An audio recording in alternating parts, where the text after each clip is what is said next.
उजाले उनकी यादों के।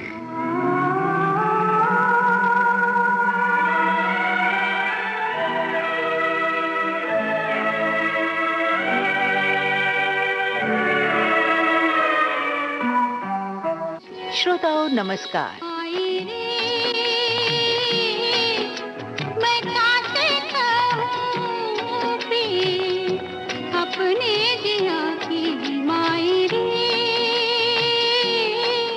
निर्मला जी, मैं आपसे कुछ सलाह लेने आई हूँ। कहो। मेरी जिंदगी में एक ऐसा इंसान आया है जो कहता है कि उसे मुझसे प्यार है, सच्चा प्यार। वो मेरे बारे में सब कुछ जानता है। सब कुछ? हाँ, उतना ही जितना कि आप जानती हैं। फिर भी वो मुझसे शादी करना चाहता है, सच्चे प्यार का दावा करता है। क्या ये मुमकिन है कि वो सच बोल रहा हो? उसके पास झूठ बोलने का कोई कारण है? नहीं। तुम्हारे पास उसकी बात का यकीन ना करने का कोई कारण है? हाँ है। क्या? अगर वो सच बोल रहा है तो मेरी जिंदगी के सारे तजुर्बे झूठे हैं।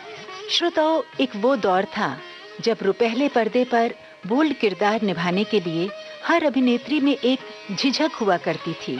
उसी दौर में एक बोल्ड किरदार को रुपहले पर्दे पर बखूबी निभाया अभिनेत्री रेहाना सुल्तान ने। जीवन है एक भूत सजनवा बिन तेरे,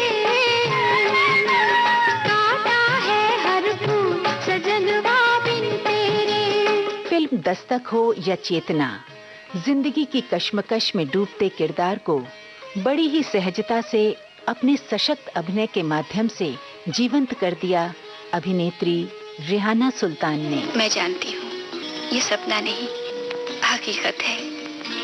मेरी आपसे शादी हुई है, आप मेरे पति हैं, ये मेरा घर है, मगर फिर भी विश्वास नहीं होता। तो क्या करने से विश्वास होगा बताओ? मैं वही करूँगा। आपको कुछ नहीं करना होगा, सिर्फ मुझे कुछ दिनों की मोहलत देनी होगी ताकि मैं अपने आप को इन बाहों में समाने लायक बना सकूं। भैया ना धरो ओ बलमार, ना करो मुझसे रार। भैया ना धरो ओ बलमार। आज उजाले उनकी यादों के इस कार्यक्रम में अपनी यादों के उजाले बांटेंगी अभिनेत्री रेहाना सुल्तान। आपसे बातचीत की है दीपक महान ने।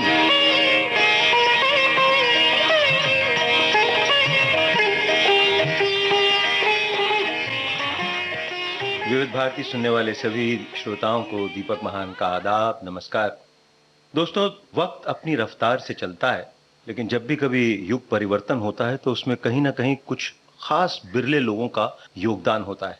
आपको याद होगा कि जब इंसान ने चांद के फतेह किया था तो उस वक्त नील आर्मस्ट्रांग ने कहा था कि ये मानव का एक छोटा सा कदम है लेकिन मानवता की एक लंबी उछाल है। भारतीय सिनेमा के 1970 के दशक में जो यथार्थवादी सिनेमा की धरोहर रखी गई, उसमें कुछ बिरले लोगों का बहुत बड़ा हाथ था, और वो लोग थे जो कि पुणे के फिल्म एंड टेलीविजन इंस्टीट्यूट से अभिनेता, निर्देशक, लेखक, एडिटर, कैमरामैन बन के आए और उन्होंने इस हिंदी फिल्म जगत को एक नई दिशा दी। उन लोगों में सबसे पहले अग्रणी, या कहना चाहिए कि बड़ी अलख जलाने वाली जो शख्सियत थी, वो आज हमारे साथ इस स्टूडियो में मौजूद हैं और एक खुशबू की तरह वो फिल्म जगत में आई और उन्होंने सभी को अपने काम से न केवल रोमांचित किया बल्कि मंत्रमुग्ध भी कर दिया। मैं जिस शख्सियत का नाम ले रहा हूँ वो हैं रेहाना सुल्तान। रेहाना जी, हमारे स्टूडियो में आने के लिए आपका बहुत बहुत शुक्रिया। बहुत लंबे अरसे से हम आपके साथ बातचीत के लिए तरस रहे थे। कैसा लग रहा है आपको? मुझे बहुत खुशी हो रही है कि मैं आपका इतना खूबसूरत प्रोग्राम कर रही हूँ। आपने खैर बहुत ज़्यादा तारीफ कर दी। मैं सिर्फ इतना कहूँगी कि मैं अपने आप को बहुत खुशनसीब समझती हूँ कि जिस दशक में मैं आई हूँ फिल्म इंडस्ट्री में, वो शायद अपने दौर का सबसे खूबसूरत वक्त था। उन दिनों फिल्म इंडस्ट्री एक उतार चढ़ाव से, या कहिए एक परिवर्तन की ओर बढ़ रही थी और हर शख्स फिल्म इंडस्ट्री में कुछ नया करना चाहता था। नए नए डायरेक्टर आ गए थे, नए नए म्यूज़िक डायरेक्टर्स आ गए थे, नए नए आर्टिस्टों की ज़रूरत पैदा हो गई थी। उस वक्त ये मेरी खुशकिस्मती है कि मैं इंडस्ट्री में आई और मुझे कुछ काम करने का मौका मिला। और इससे ज़्यादा मैं क्या कह सकती हूँ। देखिए, मैंने आपके बारे में कुछ ज़्यादा नहीं कहा, क्योंकि आपका नाम रेहाना है और रेहाना का अपने आप में मतलब होता है कि जन्नत का वो फूल जिसकी कि अलग ही एक पहचान होती है और अपनी एक अद्वितीय खुशबू होती है। और ये कहा जा सकता है कि जब फिल्म इंस्टीट्यूट अपना वजूद खोज रही थी, उस वक्त आपने, शबाना जी ने, जया भादुड़ी जी ने, शत्रुघ्न सिन्हा, अनिल धवन, आप जैसे लोगों ने इस पूरी हिंदी फिल्म इंडस्ट्री को एक नई दिशा दी थी। तो इसके बारे में हम ज़रूर बातचीत करेंगे, लेकिन हमारे श्रोता ज़रूर उत्सुकता से भरे होंगे कि आप उस युग में जब आईं और एक बहुत ही अद्भुत कलाकार बनी, तो आपके घर परिवार का माहौल कैसा था जिसने कि आपको फिल्म जगत में आने के लिए अनुमति दी? कुछ अपने पुराने दिन हमारे साथ आप शेयर करें। सबसे तो पहले मैं आप लोगों का शुक्रिया अदा करूंगी कि आपने मेरे नाम का बहुत खूबसूरती से बयान किया है। शुक्रिया। और मैं ये तो नहीं जानती कि उसके माने तो यही है, एक खूबसूरत फूल खुशबुओं से भरा हुआ, लेकिन मैंने कितनी खुशबू फैलाई है या नहीं फैलाई है, जो भी है उसका मुझे अंदाज़ा नहीं है, वो आप लोग समझ सकते हैं। और मैं अपने बारे में कुछ ज़्यादा नहीं कहूँगी। और जहाँ तक मेरा बचपन है, वो एक छोटे से शहर में, इलाहाबाद, मैं वहाँ पैदा हुई हूँ, वहीं बड़ी हुई हूँ। और मेरी खुशकिस्मती है कि वो शहर बहुत लिटरेरी माना जाता है। जी हाँ।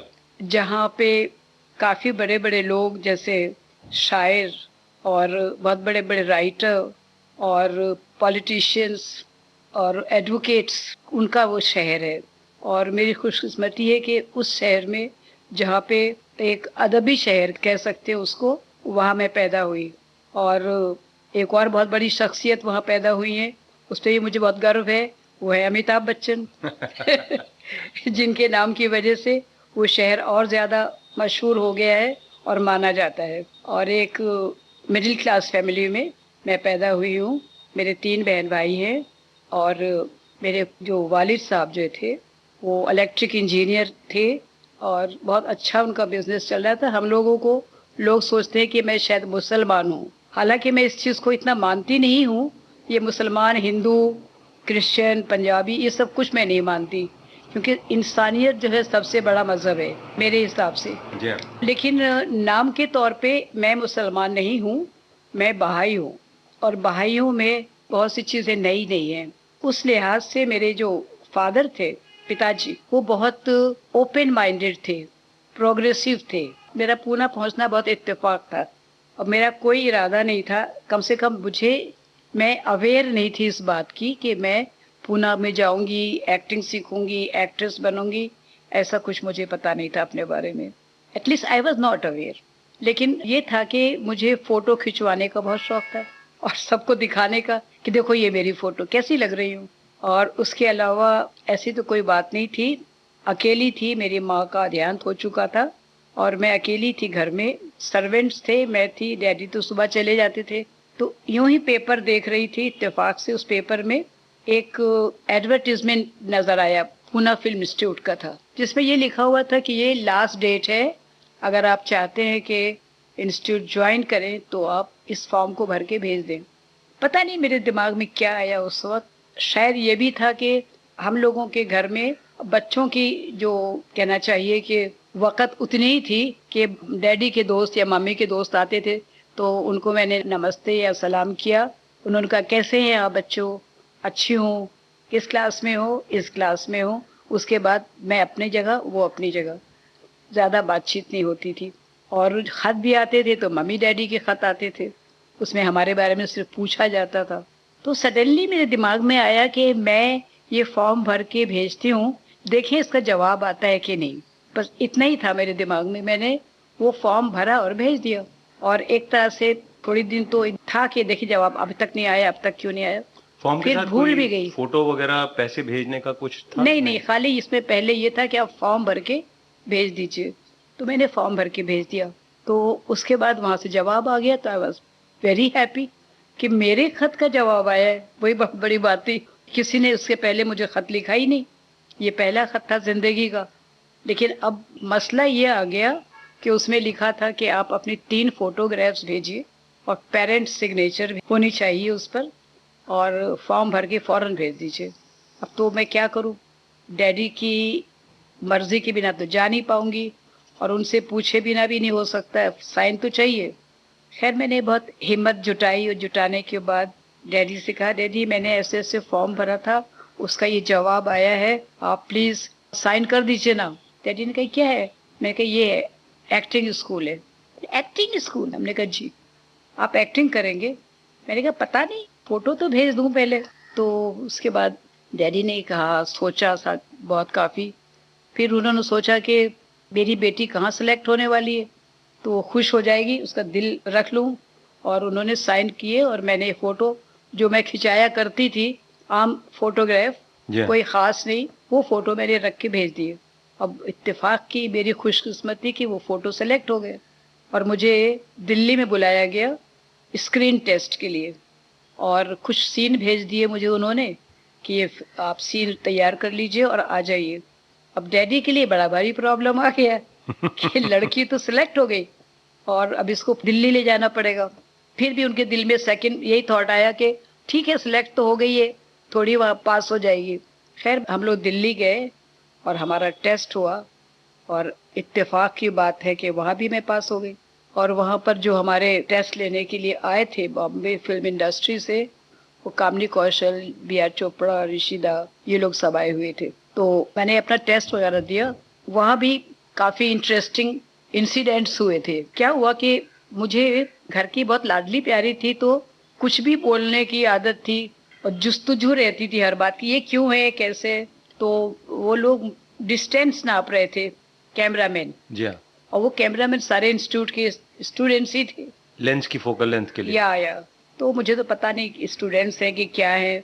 तो मैंने कहा कितने बेवकूफ लोग हैं, मेरी हाइट देख रहे हैं ऐसे लेकिन मेरे ये भी नहीं कि मैं खामोश रहती, मैंने बोल ही दिया। मैंने कहा आप हाइट ऐसे क्यों ले रहे हैं, आप हाइट ऐसे लीजिए ना, नीचे टेप रखिए और यहाँ तक वैसे नापिए। तो वो सब बोले तो कुछ नहीं, सिर्फ मुस्कुरा दिए कि आओ बच्चू, पूना तो अगर आ गई तो तुमको देखते हैं फिर। तो बहरहाल वो पहला मेरा था उन लोगों के साथ में ये इंसिडेंट। और उसके बाद कामनी कौशल जी थी और ये बी.आर. चोपड़ा जी वगैरह थे। उन्होंने टेस्ट तो मेरा कुछ नहीं लिया, कुछ बातें की, कैसी हो, कहाँ से हो, क्या हो। शायद उनको मेरी जबान सही लगी या क्या, मुझे नहीं हो मालूम। सकता है आपका आत्मविश्वास कि उन्हें बहुत अच्छा लगा हो कैमरे के सामने। मैं कह नहीं सकती कुछ। बहरहाल मैं वापस, हम लोग इलाहाबाद आ गए। वो लौट के बुद्धू घर को आए वाली उस वक्त तो यही बात थी। कुछ दिन गुजर गए, कोई रिस्पांस नहीं। हमने सोचा कि हम तो सिलेक्ट हुए नहीं। अचानक फिर एक दिन टेलीग्राम आ गया कि आप सिलेक्ट हो गए हैं और फौरन ज्वाइन कर लीजिए, वरना हम वेटिंग लिस्ट वाले को सीट दे देंगे। आपकी आगे बातचीत हम जारी रखेंगे, उससे पहले एक आपकी इस जीत के ऊपर मुझे लगता है कि आपकी एक फिल्म थी खोटे सिक्के, उसमें एक गीत था, वो शायद आपके इसी निडरता के ऊपर और आपके जो कहते हैं कि विश्वास के साथ अपनी लड़ाई लड़ने के ऊपर शायद लिखा गया था। हम इस गीत को सुनते हैं। जरूर जरूर। जीवन में तो डरना नहीं, सर नीचा कभी करना नहीं, हिम्मत वाले को मरना नहीं, मरना नहीं, मरना नहीं। जीवन में तो डरना नहीं, सर नीचा कभी करना नहीं, हिम्मत वाले को मरना नहीं, मरना नहीं।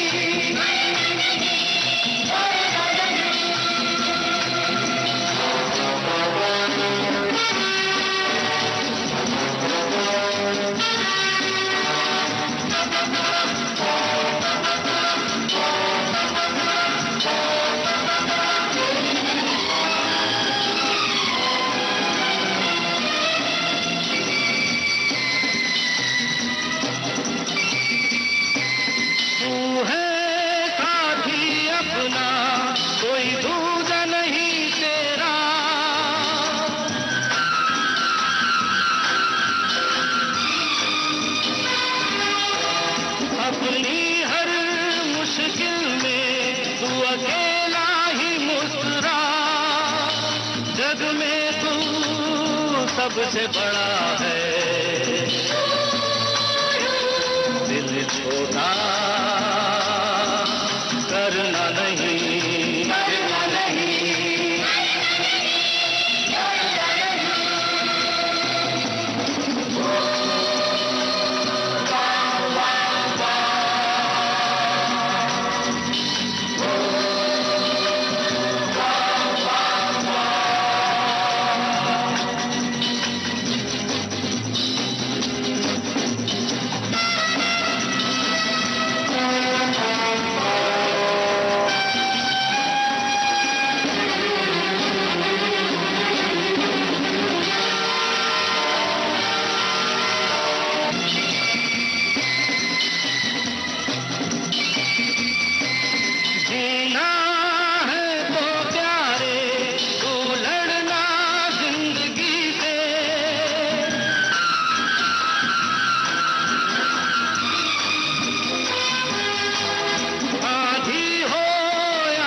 कदम धरना नहीं,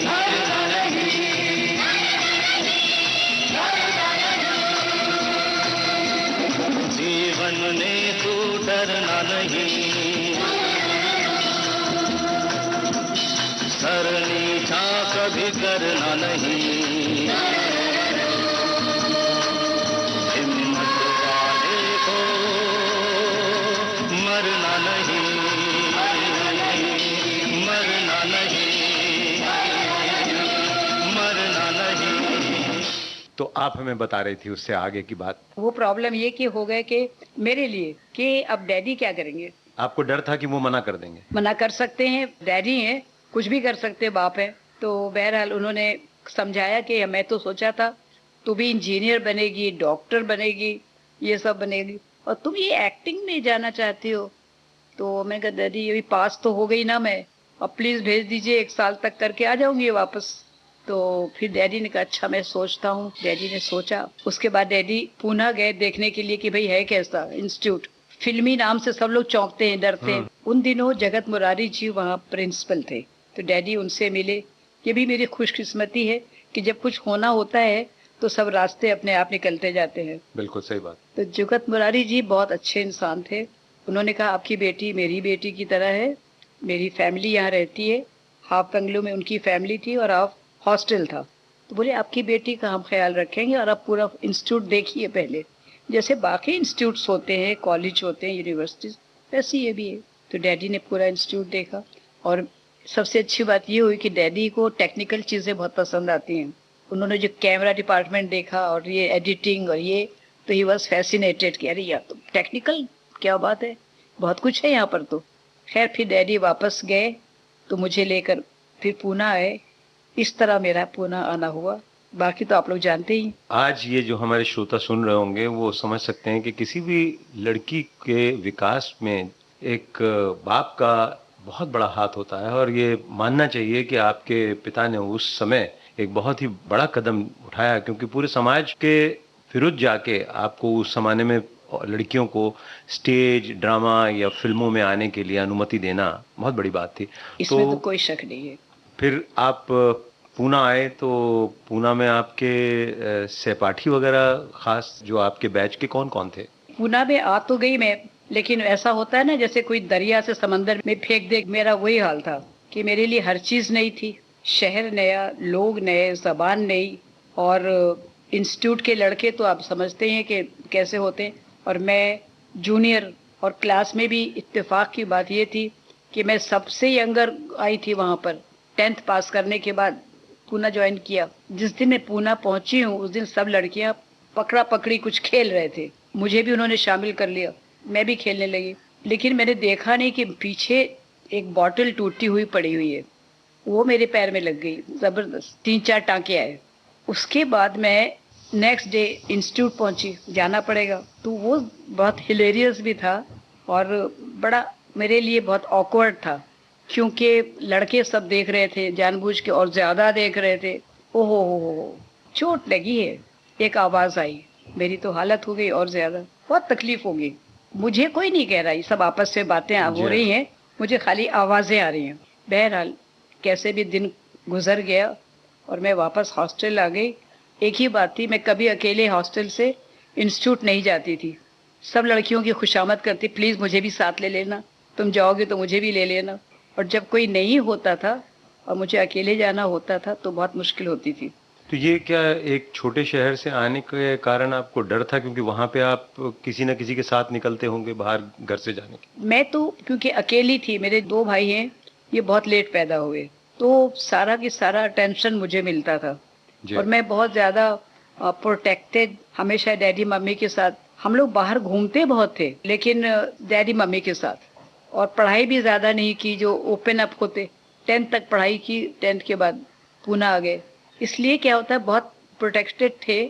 और पूना आने के बाद एकदम से इतने सारे लोग, लड़कियां थोड़ी, लड़के बहुत ज्यादा, इतने लड़के हमने लाइफ में देखे नहीं, तो ये सब प्रॉब्लम्स थी। तो आपको एक तरीके से वहां पे एक भय सा लगता था उन सब से? बहुत ज्यादा डर लगता था।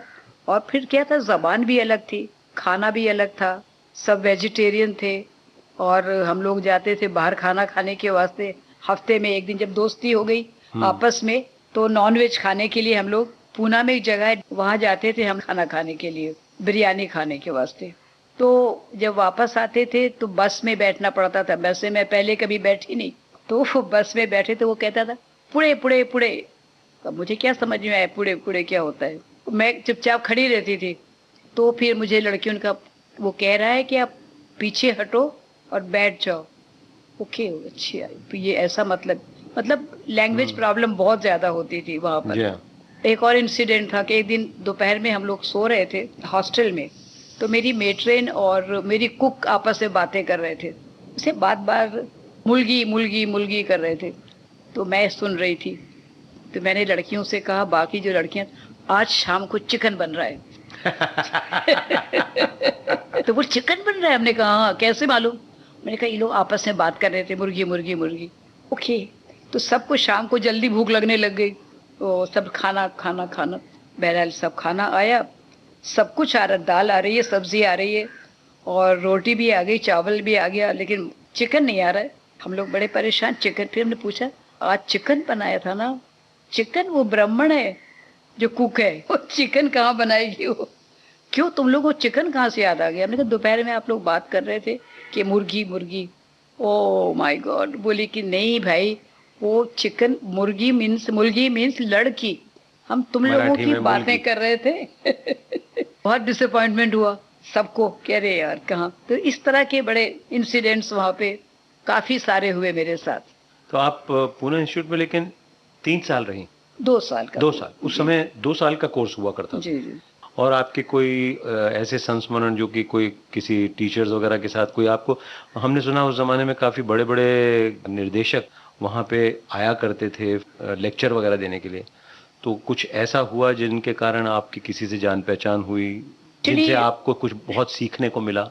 हाँ जी, ऐसा है कि बड़े बड़े डायरेक्टर्स वगैरह आते थे, लेकिन हमारे लिए नहीं आते थे। वो डायरेक्शन कोर्स के लिए, एडिटिंग के लिए आते थे। अच्छा।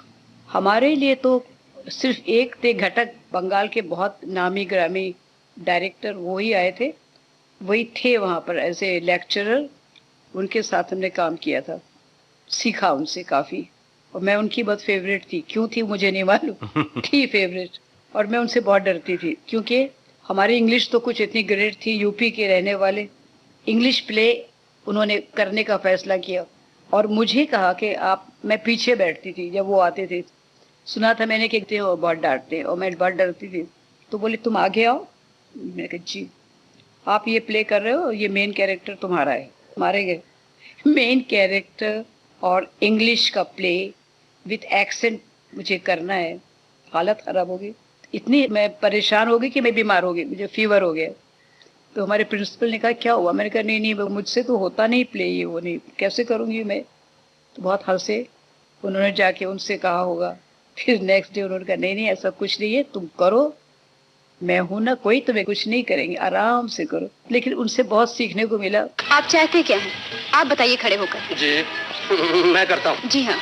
यहाँ आने के बाद भी मुझसे मिलने आए थे वो, बॉम्बे में, जब मैं पेइंग गेस्ट थी यहाँ पर। जी हाँ। तो बहुत अच्छे इंसान थे।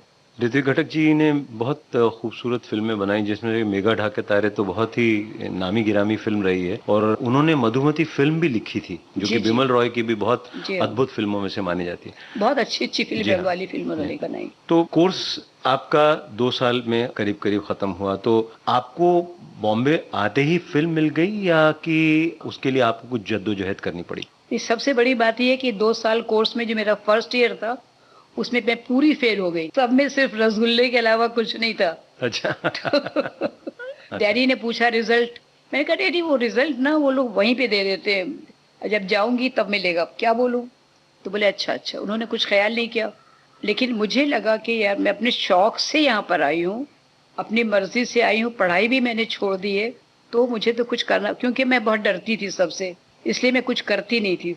और सारे लड़के जो थे वो मुझसे बहुत खार खाते थे, मुझसे बहुत उनको दुश्मनी हो गई थी, ग्रज हो गया था। वो इसलिए कि अगर किसी ने ये बोल दिया कि आज तुम अच्छी लग रही हो, तो समझ लीजिए कि उनकी मुसीबत आ गई। क्यों कहा आपने अच्छी लग रही, तो फिर आपको क्या करना है? तो झगड़े हो जाते थे। किसी ने कहा आपका ड्रेस बहुत अच्छा है, तो उस पर झगड़े, क्योंकि अपने यूपी में किसी को इस तरह लड़का बोले तो बहुत बुरी बात है। जी हाँ। तो हम चिढ़ जाते थे। इसलिए क्या हुआ, क्लास में एक दिन सब लोगों ने कुछ भी मेरे साथ करने से इनकार कर दिया, सीन या कुछ भी। तो खैर तनेजा साहब ने मुझे अपने कमरे में बुलाया, अपने ऑफिस में समझाया, मुझे उनको भी समझाया। तो इस तरह से जब सेकंड ईयर आया तो मैंने बहुत मेहनत की, फिर मैंने गोल्ड मेडल भी लिया। अच्छा। सेकंड ईयर में बेस्ट स्टूडेंट का? जी। बहुत फिल्मों में भी, शॉर्ट फिल्म में काम किया काफी। ये शॉर्ट फिल्में इंस्टीट्यूट की अपनी फिल्में हुआ अपनी फिल्में है, क्योंकि वहाँ पे डायरेक्शन कोर्स वाले शॉर्ट फिल्म्स बनाते हैं, जिनमें हम काम करते हैं, और एडिटिंग वाले जो स्टूडेंट्स हैं वो उनको एडिट करते हैं। तो एक तरह से सबकी एक्सरसाइज हो जाती है। एक्टिंग वाले एक्टिंग सीखते हैं, डायरेक्शन वाले डायरेक्शन करते हैं, एडिटर्स एडिटिंग करते हैं, वो सारे स्टूडेंट्स होते हैं। तो शायद मैक्सिमम फिल्मों में मैंने काम किया वहाँ पे। अच्छा। शॉर्ट फिल्म्स में, जिसमें वहाँ पे वाटर इन द टॉप की फिल्म थी, और मुझे एक्चुअली दस्तक वहीं पे मिली, पूना में ही मुझे मिल गई थी। अच्छा। बेदी साहब डायरेक्शन कोर्स के लिए कुछ लेक्चर देने आए होंगे, तो उन्होंने मेरी फिल्म देखी वाटर इन द टैप, जहाँ पे मैं एक प्रेग्नेंट औरत हूँ, बहुत लोअर क्लास की, चप्पल भी फटे हुए सिया हुआ है, और मैं लाइन में लगी हूँ पानी लेने के लिए। मोस्ट डी ग्लैमराइज रोल कहना चाहिए। बेदी साहब को कुछ अच्छा लगा, वो पूछा कौन लड़की है ये, उन्होंने बताया अपने इंस्टीट्यूट की लड़की है, फलाना फलाना। अच्छी बात है। लेकिन उन दिनों हम लोग क्योंकि स्टूडेंट्स थे, हम लोग काम नहीं कर सकते, अलाउड नहीं था काम करना। और जब मैं बॉम्बे आई तब बेदी साहब ने मुझे बुलाया कि तुम मेरी पिक्चर में काम करोगी, दस्तक में। और ये मेरी खुशकिस्मती ही होगी या डेस्टिनी, क्योंकि मुमताज जब मैं आई हूँ तो वो जा रही थी इंडस्ट्री से शादी करके, और बेदी साहब की फैमिली से उनके बहुत अच्छे रिलेशन थे। तो उन्होंने कहा कि देखिए आप नए डायरेक्टर हैं, आप नई लड़की को ले रहे हैं, कैसी होगी क्या पता, मैं फ्री काम करूंगी आपकी पिक्चर में, मुझे ले लीजिए तो आपका सेटअप अच्छा बन जाएगा। जी। संजीव कुमार हैं, उन दिनों उनकी खिलौना वगैरह सब हिट हो चुकी थी पहले, तो संजीव है, मैं हूँ, मेरा पेयर हिट पेयर है, और मुझे लेके बनाइए। बेदी साहब ने कहा नहीं मैं तो बनाऊंगा तो रेहाना सुल्तान के साथ ही बनाऊंगा। चलो आखिर मिल ही गया मकान। हाँ जैसा तैसा भी है, शुक्र कहीं सर छिपाने को जगह तो मिली। मैं तो कहता हूँ खुदा भला करे उस पनवाड़ी मरातिब का, ना सिर्फ मकान बल्कि सामान साथ में पलंग भी दे दिया। हमारे ससुर से तो यही अच्छा, तुम्हें देखते ही जालियां हाथ में थमा दी।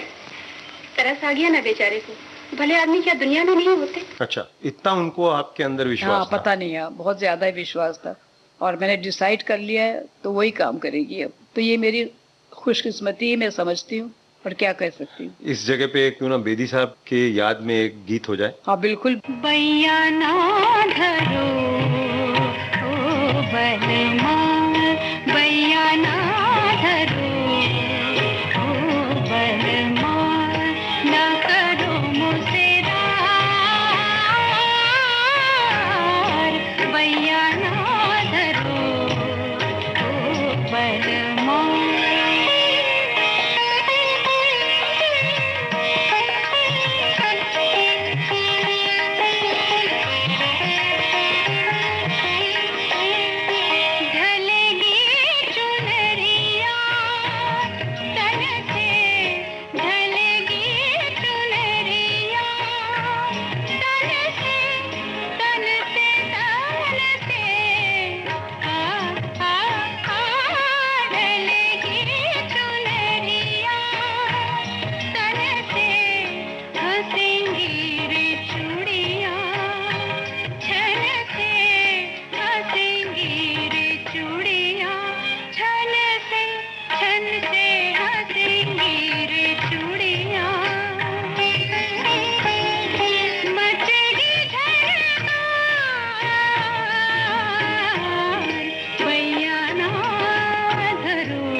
उजाले उनकी यादों के इस कार्यक्रम में आज आपके साथ हैं अभिनेत्री रेहाना सुल्तान।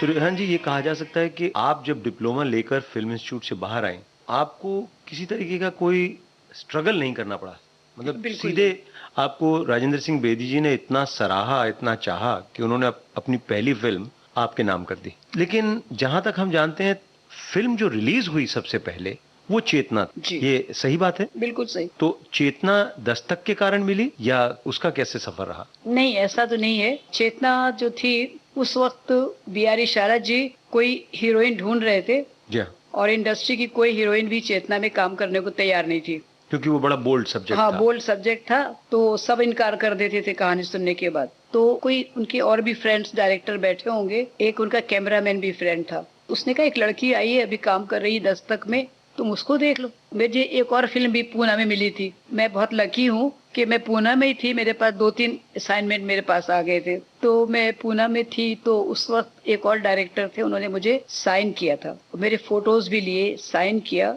और जब उन्होंने फोटो इनको दिखाई इशारा साहब को, तो उन्होंने फोटो उठा के फेंक दी मेरी। कहले कोई लड़की है, छोटी सी है, हीरोइन तो लगती नहीं, बच्ची है ये तो, इसको क्या तुम ले रहे हो, इसको मत लो हीरोइन। तो ही कैंसिल्ड मी, मेरे हाथ से पिक्चर भी निकल गई, वो डायरेक्टर दोबारा आए नहीं। तो जब इन्होंने कहा कि एक लड़की दस्तक में काम कर रही है, उसका नाम है रेहाना सुल्तान, पुणे फिल्म इंस्टीट्यूट की है, उसको देख लो। बोले अरे वो, उसको देखा है मैंने, उसकी फोटो, वो मेरे लिए मेरी हीरोइन नहीं हो सकती, तो देख तो लो। जब देखा था तुमने, जब वो पूना में थी, अब पूना में जब मैं, अब में बहुत फर्क हो गया, जाके मिलो एक बार। तो बोले ठीक है, तुम बोल रहे हो तो मिल लेते हैं। उन दिनों कलर का जमाना तो था ही, और मेरी पिक्चर ब्लैक एंड व्हाइट बन रही थी दस्तक। तो जो कोई पूछता था कि कलर है, तो मैं कहती नहीं, ब्लैक एंड व्हाइट है। तो लोग जैसे मुझे ऐसे देखते थे कि ब्लैक एंड व्हाइट में काम कर रही है, मतलब छोटी मोटी पिक्चर है। तो उनके एक्सप्रेशन बस देखने के लायक होते थे, यानी क्या लड़की काम कर रही है, क्या पिक्चर चलेगी और क्या ये चलेगी, क्योंकि वो ब्लैक एंड व्हाइट थी। जी हाँ, क्योंकि ब्लैक एंड व्हाइट थी, तो मुझे बहुत बुरा लगता था। बहरहाल मैंने डिसाइड किया कि अब मैं ब्लैक एंड व्हाइट फिल्म में कभी काम नहीं करूंगी। तो जब ये कैमरामैन जो थे, स्टिल फोटोग्राफर, जब मुझसे मिलने आए तो कहने लगे रेहाना एक फिल्म है, काम करोगी? तो मैंने झूठे का कलर के ब्लैक एंड व्हाइट। तो बोले क्यों? मैंने कहा ब्लैक एंड व्हाइट है तो मुझे काम नहीं करना है।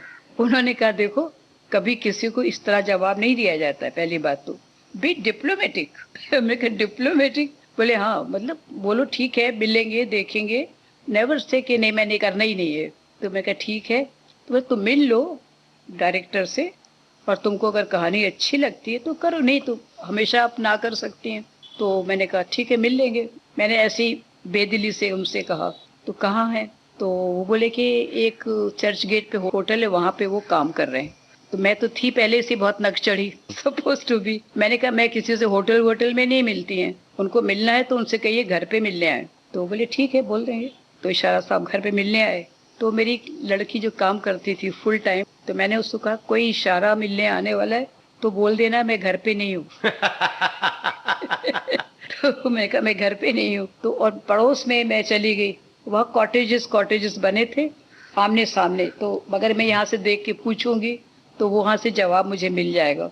तो मैंने कहा आएंगे? बोलना वो नहीं है। तो कह लिया कि ठीक है। अब ये 2-3-4 लोग आए मिलने के वास्ते। तो मैंने वहाँ से पूछा दूसरे के घर से, आई क्या? तो उसने बोला हाँ आए हैं। मैं क्या बोला तुमने? बोल दिया ना कि नहीं हूँ। बोले नहीं, मैंने कहा है। कमाल है, मैंने मना किया है और इसने कह दिया है। बहरहाल फिर मैं आना पड़ा, बड़े हाफ हार्टेडली आई। तो लेकिन मेरी एंट्री थी बड़ी स्नॉब, वो उनके रोल में फिट होती थी। उन्होंने देखते ही डिसाइड किया कि यही हीरोइन होगी मेरी, क्योंकि कैरेक्टर बहुत स्नॉब होता है ना उसके अंदर। हाँ जी, बिल्कुल। तो मैं आई एकदम यूं आती हूँ करके, मैं अंदर चली गई। क्यों कहा तुमने कि मैं हूँ? बोले नहीं, आप मिल तो लीजिए। वो लड़की थोड़ी फिल्मी थी, मतलब काम कर चुकी थी फिल्म वालों के साथ में पहले, तो उसको पता था, होशियार थी वो। तो उसे मिलने भी क्या था, मत कीजिएगा काम। खैर इशारा साहब बैठे हुए थे।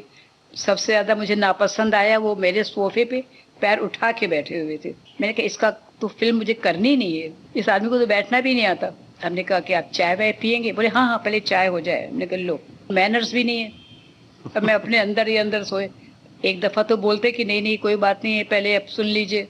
तो मैंने कहा अच्छी बात है, मैं कहा चाय पिलाओ उनको बाहर जाके। मैंने अपनी सर्वेंट से कहा। खैर चाय वाय आ गई। चाय पीने के बाद कहानी शुरू हुई। कहानी सुनी उसके बाद उल्टा मैं एकदम फ्लोर हो गई, क्योंकि कहानी बहुत ही खूबसूरत थी और एंड होते होते आई वर रियली इन टीयर्स। तो मैं रो भी नहीं सकती, बहुत बुरी बात है, तो मैं यूं करके बैठी थी, यूं यूं। खैर हो गई कहानी खत्म। मैंने कहा मैं तो करूंगी आपकी पिक्चर में काम। बिल्कुल रिवर्स हो गई कहानी, कहाँ सोचा था कि करनी ही नहीं है, और मैंने कहा मुझे आपकी पिक्चर में काम करना है। तो बोले बिल्कुल, मैं जब बनेगी तो आप ही काम करेंगे उसमें, पैसे वैसे नहीं मिलेंगे। हमने कहा कोई बात नहीं है। बोले खाना भी घर से लाना पड़ेगा। हमने कहा वो भी ले आऊंगी, कपड़े भी अपने पहनने पड़ेंगे। मैंने कहा वो भी करूंगी। मैं कहा लेकिन काम मैं करूंगी इस पिक्चर में। खैर चले गए वो, बात हो गई। बाद में मुझे ख्याल है उसमें एक बेडरूम सीन है, वो कैसे करूंगी। तो मैंने अपनी हेयर ड्रेसर से कहा, मैंने कहा मारिया वो बेडरूम सीन है उसके अंदर एक, जिसमें suppose to be not wearing anything, मतलब ऊपर से कुछ पहना नहीं है, उसमें क्या करूंगी मैं तो हाँ कर दिया। और वो होता है कि भाई दिखाने के वास्ते है, ट्रिक शॉट ले लेंगे। हाँ वो शॉट आपने बाकायदा नीचे पहना हुआ है, अंदर भी आपने ब्रा वगैरह पहनी हुई है, और बाल सब आगे। आप एक काम कीजिएगा, इस सीन की क्या कंटिन्यूटी, मतलब कहाँ से ये सीन शुरू होता है उनसे मालूम कर लीजिएगा, ताकि मैं वैसे ही बाल आपको पहले से दे दूं, ताकि जर्क नहीं आए। उनका ठीक है। तो इस तरह से चेतना तक मुझे मिली।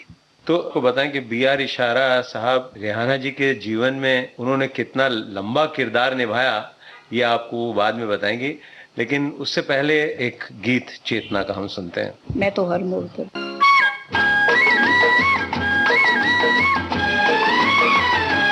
मैं तो हर मोड़ पर तुझको दूंगा सदा, मैं तो हर मोड़ पर तुझको दूंगा सदा। मेरी आवाज को, दर्द के साज को तू सुने ना सुने, मैं तो हर मोड़ पर तुझको दूंगा सदा, मैं तो हर मोड़ पर तुझको दूंगा सदा।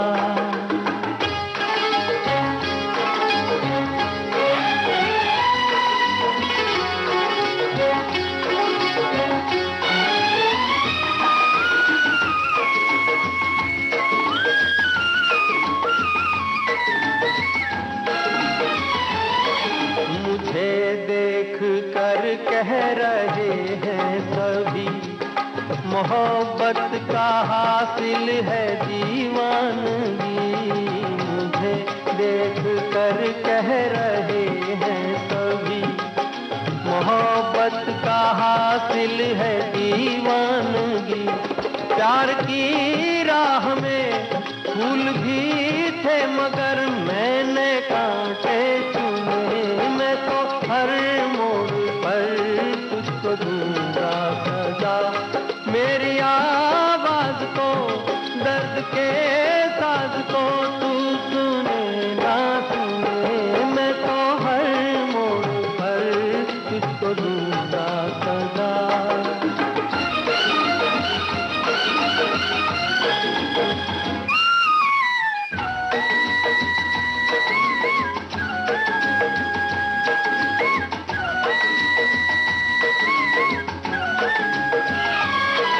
जहाँ दिल झुका था वहीं सर झुका, मुझे कोई सजदों से रोकेगा क्या।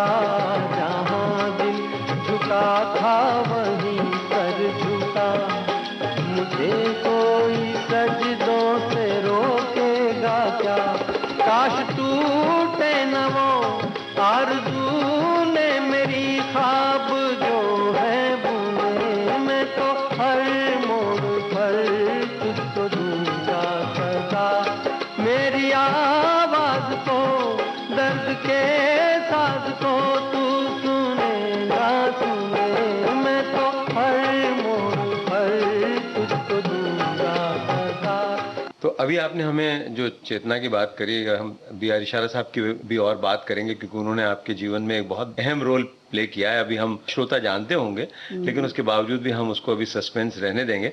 लेकिन हम ये जानना चाहते हैं कि बेदी साहब ने जब आपको फिल्म दी, इतने बड़े वो लेखक थे, निर्देशक थे, उनके साथ आप काम कर रहे थे, और साथ में संजीव कुमार भी थे, तो वो आपका जो पूरा फिल्म का अनुभव कैसा रहा? बहुत अच्छा रहा। उस फिल्म में सिर्फ मैं ही सबसे नई थी और बाकी सारे लोग जो थे वो सब अच्छे मंझे हुए पुराने कैमरामैन, डायरेक्टर और संजीव कुमार तो सब जानते हैं कितने बड़े आर्टिस्ट थे वो। यानी कोई भी ऐसा नहीं था कि नया हो उसमें, अलावा मेरे। एक तरह से मुझे सीखने का बहुत मौका मिला क्योंकि मैं हमेशा अलर्ट रहती थी, इसलिए कि कहीं गलती ना हो और संजीव साहब कैसा काम कर रहे हैं, डायरेक्टर क्या चाहते हैं, और कोशिश करती थी कि अच्छे सीन हो। तो लेकिन नए आदमी को कुछ ना कुछ मुश्किलात का सामना करना पड़ता है। जी हाँ। तो वहाँ पे जब जूनियर आर्टिस्ट जितने भी थे वो सब मुझे बताते थे ये शॉट ऐसे दो। तो बेदी साहब एक दिन बहुत परेशान हो गए, कहने लगे मैं तुमको कुछ कहता तुम कुछ और ही करती हो। तो मैंने रोना शुरू कर दिया। मैं कहा मैं करूँ क्या, सारे लोग तो मुझे बोलते हैं ऐसे करो ऐसे करो, कोई कुछ बोलता है कोई कुछ बोलता है, अब मैं क्या करूँ। तब उनको समझ में आया कि वजह क्या है। उन्होंने कहा जो मैं कहूँ वही करो, बाकी जो लोगों की मत सुनो। उन्होंने कहा अच्छा। उसमें सिर्फ एक ही शख्स था, वो थे संजीव साहब, जिन्होंने मुझे कभी नहीं टोका, बल्कि मैंने पूछा भी कि मेरा शॉट कैसा हुआ। हमेशा बोले बहुत अच्छा किया तुमने, और मैं पूछती भी थी, बोले नहीं कुछ पूछो मत, कुछ नहीं करो, बस चुपचाप जैसा तुमको लगे करती जाओ, तुम्हारे डायरेक्टर तुमको बताएंगे कि तुम सही कर रही हो या नहीं। उन्होंने कभी मुझे टोका नहीं, सिखाया नहीं, समझाया नहीं, कुछ भी नहीं, कभी भी नहीं। बहुत अच्छे इंसान थे। संजीव कुमार जो हैं वो बहुत ही सहज अभिनेता थे, तो आपके साथ रिहर्सल काफी करते थे वो, या आखिरी बस सिर्फ टेक के टाइम पे ही वो आते थे? ये बहुत अच्छे आर्टिस्ट थे वो। तो खैर डरती तो नहीं थी, झिझक भी नहीं थी। एक ये था कि बहुत बड़े आर्टिस्ट मेरे सामने हैं और मैं कुछ अच्छा करूं, ठीक करूं, बस यही फीलिंग थी, डर वगैरह नहीं था। और सबने मेरा साथ बहुत दिया, जितने भी लोग थे। एक सीन था जिसमें सिर्फ मेरा रिएक्शन था, एक्सप्रेशन थे आंखों के, और एक्सप्रेशन ये थे कि मैं अपने घर गई हूँ और मेरी छोटी बहन जो अब बड़ी हो रही है वो अपने जीजा जी के रात में बेड के पास नीचे बैठी हुई है, शायद आपको याद हो, और वो रो रही है। मेरी आंख खुल जाती है, जीजा जी की पहले आंख खुलती है, संजीव साहब की।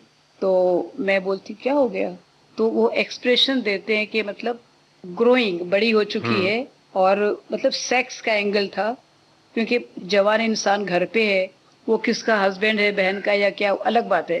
वो उन्होंने आंखों में समझाया, तो मुझे भी आंखों से बताना था, मुझे हो ही नहीं रहा, मैं कैसे बताऊं क्या हूँ। तो वहाँ खाली संजीव जी ने मेरी हेल्प की। उन्होंने बहुत खूबसूरती से कहा उसको।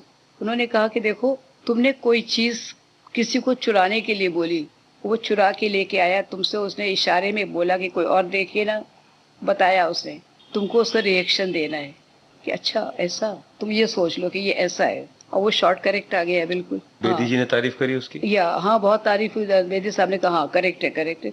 हो ही नहीं रहा, क्योंकि उनको वो चाहिए थी, वो जो रिएक्शन, वो मुझे बताना है कि ये ऐसी ऐसी बात है, फिक्र मत करो, ठीक है, सब हो जाएगा। तो खाली आंखों से कन्वे करना दोनों को, उन्होंने इसमें खाली मुझे हेल्प की थी। उसके बाद कोई आपने उनके साथ फिल्म करी? नहीं, फिर इत्तेफाक की बात है कि हम साथ में काम नहीं कर पाए दोबारा। अच्छा। लेकिन आपका उनके साथ कभी कभार ताल्लुकात रहे? हाँ, ताल्लुकात थे, मतलब एक आध दफा हमारे घर भी आए, उनको खाना खाने का, पाए खाने का बहुत शौक था। अच्छा। और हमारी मम्मी पाए बहुत अच्छे बनाती थी, पाए खाने आए थे। बल्कि उन्होंने लास्ट टाइम भी कहा था मैं आऊँगा, मम्मी तुम्हारे पाए बनवा के रखना, मैं आऊँगा। फिर वो उनका आना नहीं हुआ। और खाने पीने का उनको बहुत शौक था, और शायद ये भी एक वजह थी जो इतनी जल्दी वो चले गए। संजीव जी की याद में हम आपकी दस्तक फिल्म का वो गाना सुनवाते हैं जिस फिल्म को मदन मोहन जी को राष्ट्रीय अवार्ड मिला था। जी।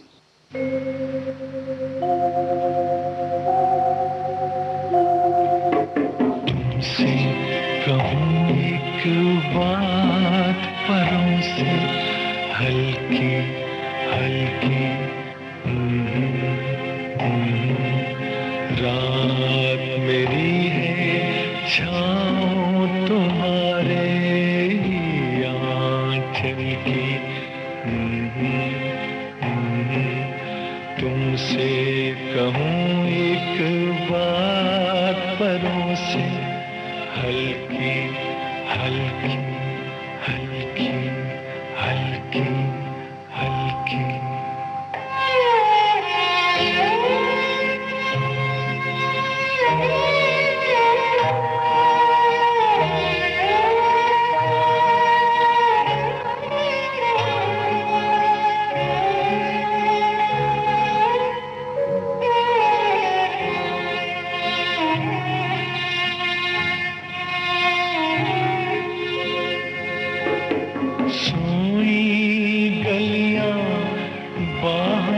पसारे आंखें मीठी,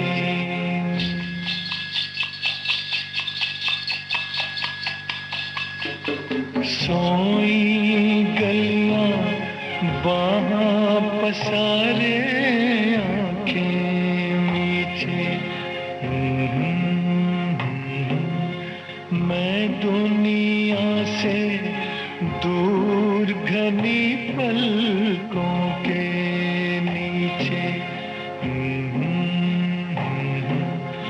देखूं चलते ख्वाब लकीरों पर काजल की। तुमसे कहूं एक बात परों से, हल्की हल्की हल्की हल्की हल्की।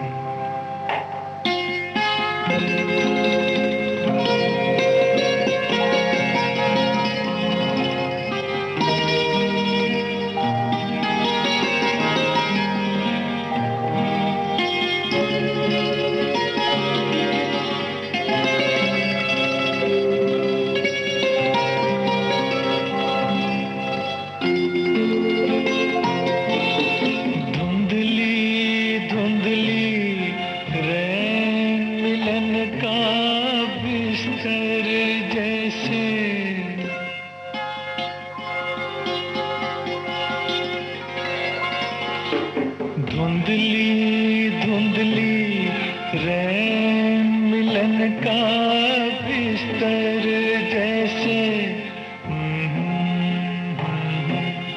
खुलता छुपता चांद सेज के ऊपर जैसे चलती फिरती खाट हवाओं पर बादल की। तुमसे कहूं एक बात परों से, हल्की हल्की हल्की हल्की हल्की।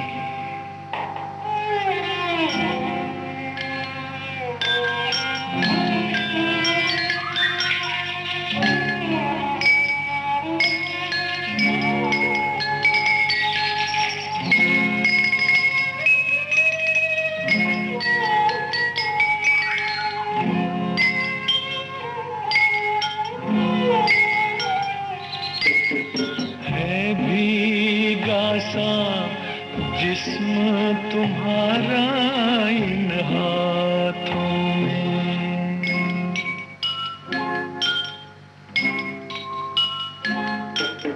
है भीगा सा जिस्म तुम्हारा इन हाथों में।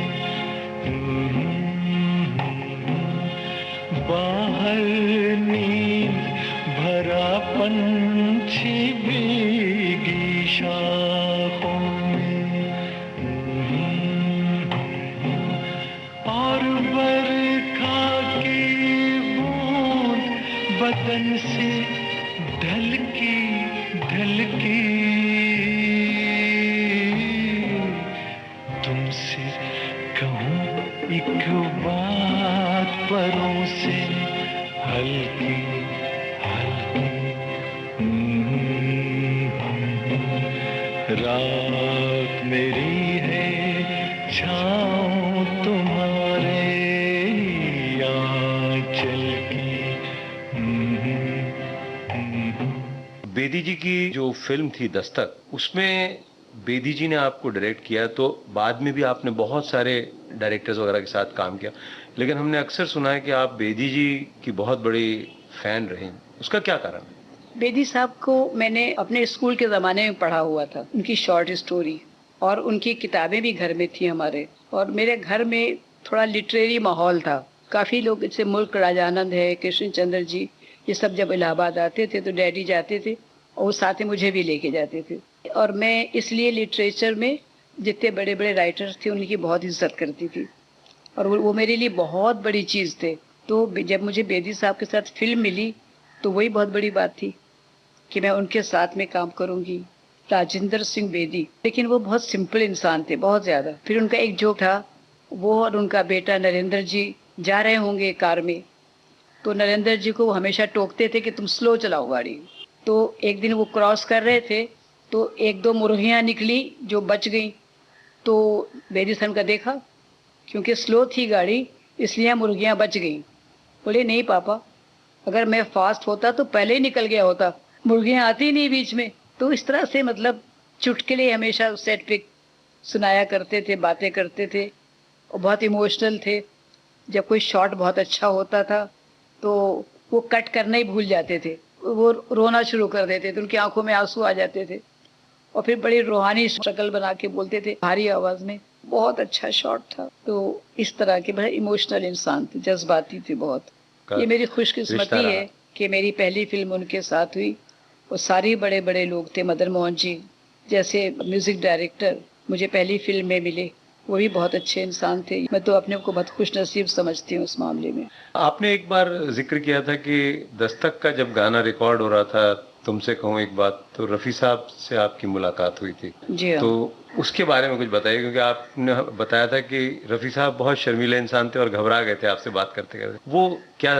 वो रिकॉर्डिंग हो रही थी और मैं तो क्या, पूरी दुनिया उनकी फैन आज भी है, उनकी आवाज की, उनके गानों की आज भी सदाबहार गाने हैं उनके, और वैसी आवाज अभी तक आई नहीं। तो मुझे मालूम हुआ कि आज रफ़ी साहब रिकॉर्डिंग में हैं, तो मैंने कहा मैं तो ज़रूर जाऊंगी। फिर मैं गई रिकॉर्डिंग में। जब रिकॉर्डिंग ख़त्म हो गई तो मैंने कहा रफ़ी साहब मैं आपकी बहुत बड़ी फ़ैन हूँ और आप इतना अच्छा गाते हैं कि मैं क्या बताऊँ, मेरे पास तो लफ्ज़ ही नहीं है कि मैं आपकी तारीफ़ करूँ। उनको लग रहा था पता नहीं कहाँ छुप जाए, वो शर्मीले थे बहुत बहुत बहुत शर्मीले, बस शुक्रिया शुक्रिया शुक्रिया करते रहे, कुछ भी नहीं हूँ मैं तो कुछ नहीं हूँ। मैं एक्सप्लेन नहीं कर सकती कि कितनी उनके अंदर खुलूस था और उनके पास लफ्ज़ ही नहीं होते थे अपनी तारीफ को, मतलब सुनने के लिए भी नहीं होते थे और कुछ उसके बारे में कहने के लिए भी नहीं होते थे। बहुत अच्छे, बहुत सिंपल आदमी थे, बहुत मतलब सादगी की मेरे लगता मूर्ति थे पूरी वो। कोई उनका गाना जो कि आप बचपन में सुनते हो, गाते हो, जो आपको पसंद हो, कोई एक जो आप अभी सुनवाना चाहें? रफ़ी साहब के मुझे बहुत से गाने, क्या करीब करीब सभी गाने बहुत पसंद है। एक भजन उनका बहुत उम्दा है जो मुझे बहुत पसंद है और आज भी हर मौके पर वो बजता है और लोग शौक से सुनते हैं। आप लोग भी सुनिए। ईश्वर अल्लाह तेरे नाम सबको सन्मति दे भगवान। ईश्वर अल्लाह तेरे नाम सबको सन्मति दे भगवान। सबको सन्मति दे भगवान, सारा जग तेरी संतान। सबको सन्मति दे भगवान, सारा जग तेरी संतान। सारा जग तेरी संतान।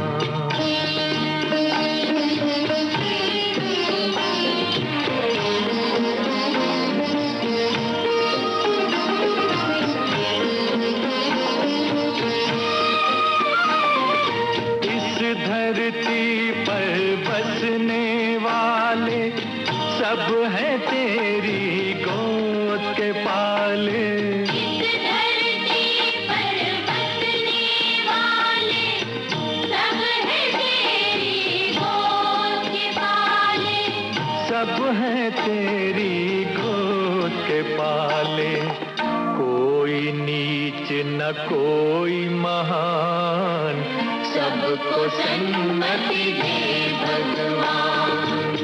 सबको सन्मति दे भगवान।